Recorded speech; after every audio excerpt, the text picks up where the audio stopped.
Alright guys, what's going on? It's your boy Togofor here, and as you guys have probably seen or heard by now, or maybe not, Aegislash has now been banned from OU.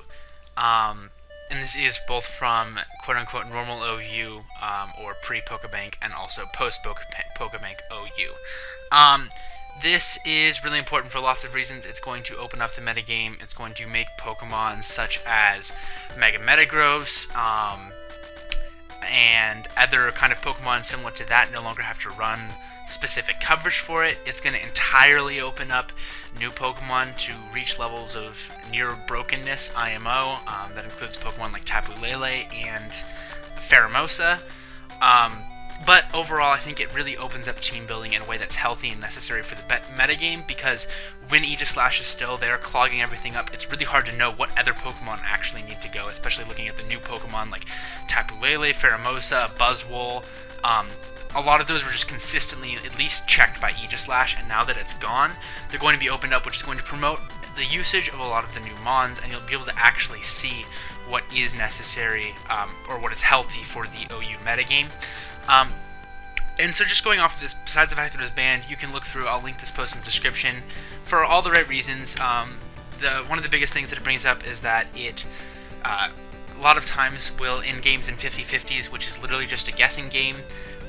There's absolutely no skill involved. Essentially, the classic example is like a Swords Dance user with a move that can knock out Aegislash if it doesn't click King Shield, and so like if he Swords Dances if you Swords Dance and your opponent King Shields, then you win.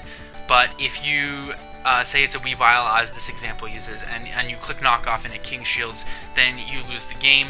But if it goes for Sacred Sword and you click SD, you also lose the game. So it really is, you can see these situations have no skill involved in them, and it entirely turns the game into a coin flip, which is very not competitive and contrary to what Pokemon is all about.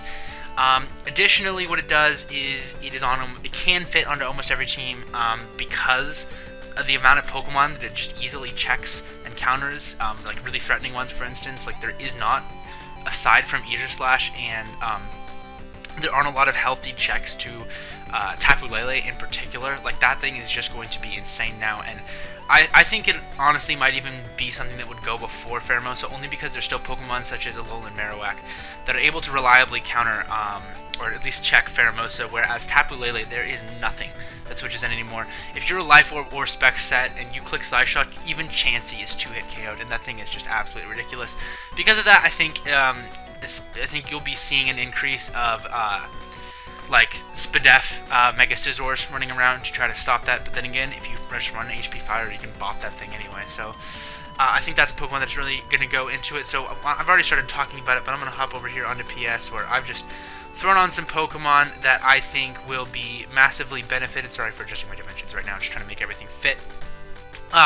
Massively benefited by the Aegislash ban, and that first one is Pheromosa. I already touched on it, but this set right here, which is the standard Life Orb set as you see it, naive because you'd rather lower the Spadef because there's things like Bullet Punch that you'd rather be able to take, that's why you want to lower your defense. But just these four moves right now are going to be able to hit a majority of the metagame. Alolan Marowak is really one of the only things that was able to stop it, so I think you're going to see an increase in things like defensive Mega Scizors, even physically defensive Skarmory maybe now, but even then I think that's probably too hit by High Jump Kick. So like, this thing is going to run rampant, and it can always just U-turn out on anything that it blocks. And in normal OU, there's nothing there like Scarf Dugtrio, which is gaining popularity in Bank OU right now, to trap it and make sure that it doesn't just sweep your entire team. So I think this thing will be quite good right now. In fact, I want to make a team right now using these two Pokemon right now, because I think they're going to be crazy, especially together. And the next one is Tapu Lele with Psyshock, Psychick, Thunderbolt.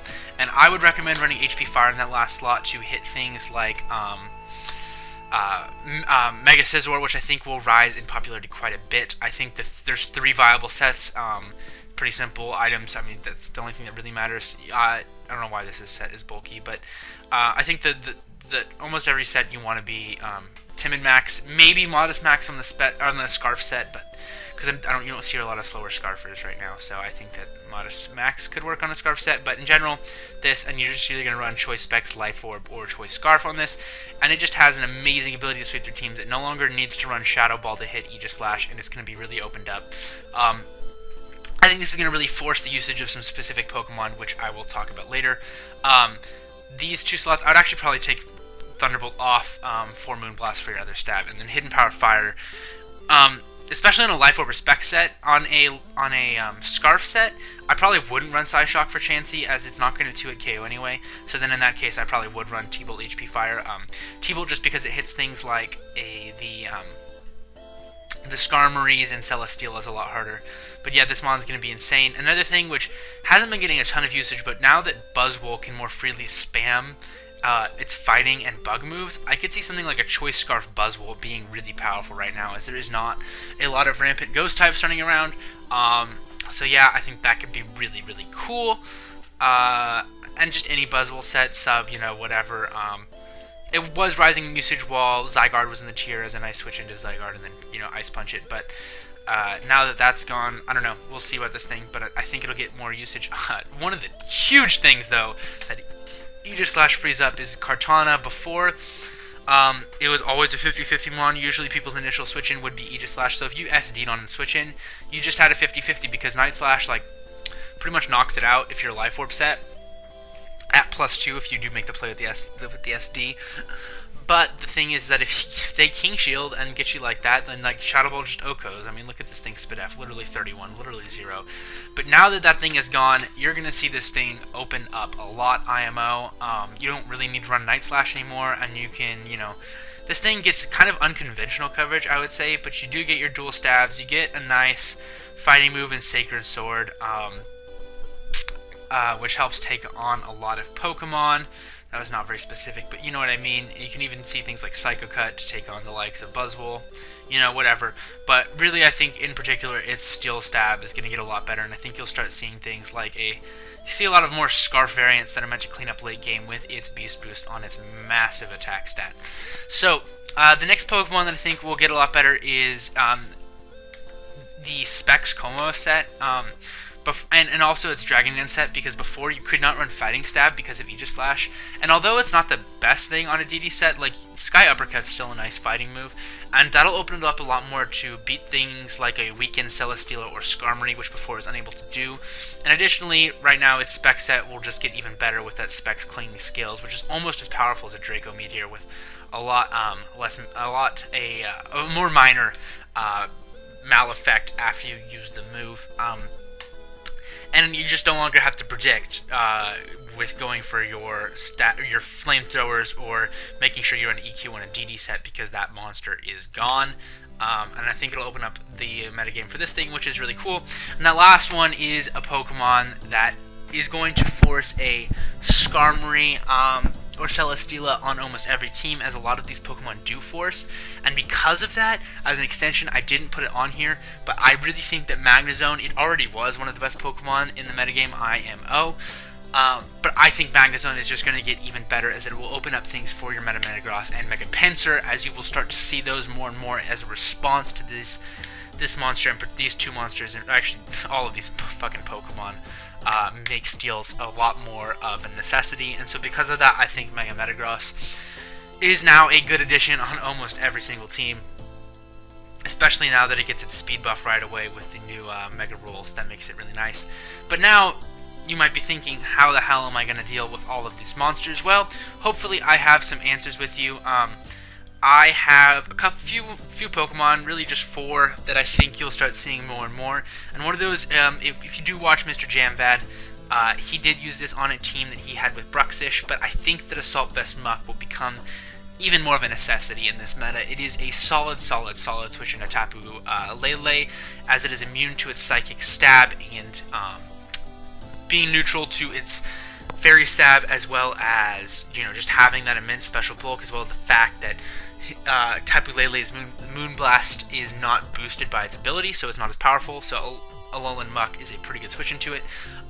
Another thing is that you can just Pursuit it and get like 50% off when you force it to switch out. And overall, this Pokemon I can see having a lot of utility as an additional, like, it's pretty good check to things like Buzzwole, even though they will run Earthquake and do a hell of a lot to you, so that's not the best example. But it is a nice check to Pheromosa. They can't really do a ton of damage to you, and Pursuit honestly would do a hell of a lot to a Pheromosa. I don't have that calc pulled up right now, but my guess is it probably does somewhere around 40. So that's going to be really nice. I would suggest just running a lot of HP, a lot of Spadef, and probably like an Adamant Nature or something like that with a decent amount of attack. But yeah, I think Muck will be pretty nice. I think that Skarm and Celesteela will start appearing on almost every single team, just as a necessity to check all of these more powerful Pokemon. I think like Spadef Skarm right now is going to be a huge thing. The Mixed Defensive Celesteela as well, and Mixed Defensive Celesteela is already one of my favorite Pokemon, but I think it just gets more of a necessity in this metagame now, as long as it stays how it is. And that last one is Doublade. Now, I actually am going to be building a team shortly and uploading live probably later this week using a Doublade on a team, because I think that now, so Aegislash will get banned, so people are like, oh, I can run all these things that Aegislash normally walled, but Doublade has the exact same typing, and with a Violite, has very nice bulk as well as access. Because you're not forced to run King Shield, you can be a little bit more free ranging in the move pool. It doesn't have that same just offensive power all the time as Aegislash does, but you get nice things. You know, it's a different kind of mon, but I can see something like a Spadef Doublade, because you really don't need any extra defense when you're running a Violite on this thing. Being really cool right now, because they'll allow you to Pursuit Trap certain Pokemon. They're going to be a fantastic switch into Pokemon like Mega Metagross, but the chip that thing down with Pursuit, so I think Doublade could be a very nice choice. Probably not in the long term of the metagame, but at least for the short term. I'm actually going to do a calc right now because I'm curious. Oh shoot, just opened up the same thing again. God damn it. Hold on, guys. I apologize. But I just want to calc how a Spadef Doublade takes hits from a Tapu Lele. So this is a modest Scarf set with the Psychic Terrain up, and Moonblast does not that much damage, or Psychic does not that much damage, but when you make this thing Choice Specs, that is not the counter, ladies and gentlemen. If you can't see the full calc, actually you can, but, you know, modest Specs does 40 to 48, so if you get one Spike up, that's a 2-hit KO, so that's just insane. Like, yeah, actually, not really, but if you get, oh no, it's Stealth Rocks, not Spikes, yeah, if you get a Spike up, that's pretty much always gone, so... Yeah, and obviously you can't Shadow Sneak it because of Psychic Terrain, so I really do think Tapu Lele will probably be the #1 threat right now, and so I will be running probably a Doublade Tapu Lele team to try to take advantage with this, and I would recommend, by the way, running a Shed Shell and on Skarmory and Celesteela more often now. It's really unfortunate for Celesteela, which really appreciated, you know, Protect with Leftovers and Leech Seed, but I don't know. We'll see. I think in some respects it might make Skarmory the better Pokemon, as well as his ability to Spike Stack right now in a tier full of limited defoggers. But anyways, I've probably rambled on for way too long and lost your interest at this point. But I hope you guys enjoyed my thoughts on how this ban will affect the meta, and I look forward to playing a spiced up OU metagame now. So anyways, I hope you enjoyed. I'm Togavora, you're yourself. If you did enjoy, leave a like, comment, and subscribe, and I will see you guys next time. Peace!